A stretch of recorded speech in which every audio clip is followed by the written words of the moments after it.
ఈ కథ జాగ్రత్తగా వినండి. ఒక రైతు తను పెంచుకుంటున్న కోతికి కుందేలుకి ఒక పందెం పెడతాడు.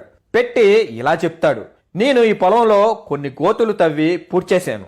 ఒకే ఒక గోతులో క్యారెట్లు పెట్టి పూడ్చాను. మీరిద్దరిలో ఎవరైతే ఆ క్యారెట్లు ఉన్న గోతిని కనిపెట్టి తవ్వి క్యారెట్లు తీసుకొస్తారో వారికి ఈ నెల మొత్తం మీకు నచ్చిన తిండి పెడతాను అని చెప్తాడు ఆ రైతు. కుందేలుకి నమ్మకం, నేను కనిపెట్టి తీసుకురాగలను అని. వెంటనే ఇద్దరు వెళ్తారు. కనిపెట్టడానికి కుందేలు ఒక్కొక్క గొయ్యి తవ్వుకుంటూ వెళ్తుంది. కానీ కోతి ఒక గొయ్యి తవ్వుతూ, అబ్బే ఈ పని ఏదో మనతో అయ్యేటట్లేదే అనుకుని ఆ గొయ్యి దగ్గరే పడుకుని పోతుంది. కుందేలు అన్ని గోతులు తవ్వుకుంటూ చివరగా కోతి పడుకున్న గొయ్యి దగ్గరికి వచ్చి కోతిని లేపి గొయ్యి తవ్వి ఆ గోతులో ఉన్న క్యారెట్లు తీసుకుని వెళ్ళిపోతుంది.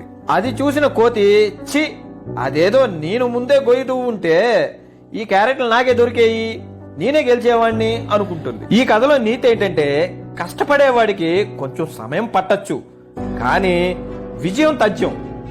సోమరిపోతుకి విజయం సంకలో ఉన్న జీవితంలో విజయం సాధించలేడు. మిత్రులారా, మీకు అర్థమైందని అనుకుంటున్నాను.